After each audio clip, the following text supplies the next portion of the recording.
Now the question is, why Four Noble Truths? Why do they exist? And why did the Buddha teach the Four Noble Truths? And now here we must relate that to our own experience as an individual human being.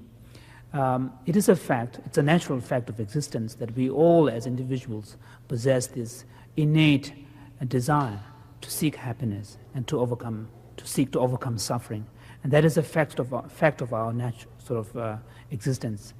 And this is something that is very instinctual and innate, and it does not need any validation or justifications for its existence. Just as it is a natural, sort of instinctual kind of desire, so do each of us have the right to fulfill that aspiration.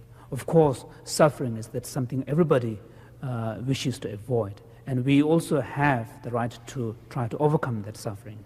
Happiness is something that we all aspire to achieve, and of course we have a right to fulfill that aspiration to attain happiness. 대양 민드베 동네 당 데베 대원이 잘로 대기시원을 지체네 그 유진삼을 때네 영원 인도산에 민드베 동네디 그두 두시신 대왕의 용기에 인도산에 아니 군의 유문초하고 윤재니 동네다바도 군조된 바소.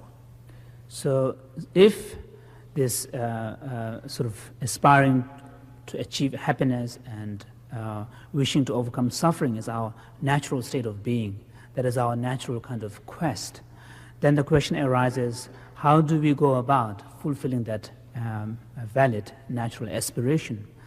So here we find in the teachings of the Four Noble Truths an understanding of two sets of cause and results, cause and effects.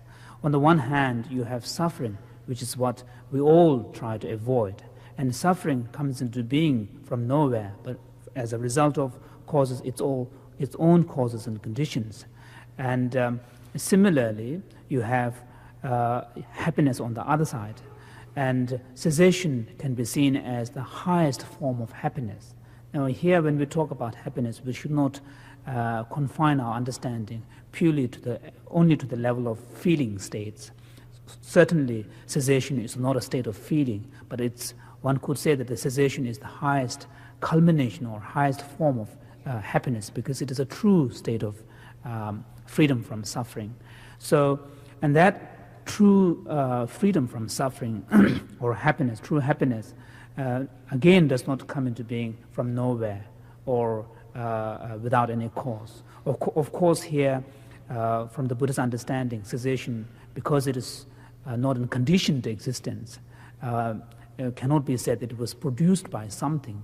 But of course, actualization or attainment of that cessation depends on the path.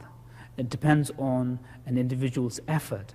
It does not come. You cannot attain cessation without making an effort. So one could say that the path that leads to the cessation is the cause that leads to the cessation. So within the teachings on the Four Noble Truths, what we find are two sets of cause and effects, which are all aimed at enabling the individual to fulfill this fundamental aspiration to be happy and to overcome suffering.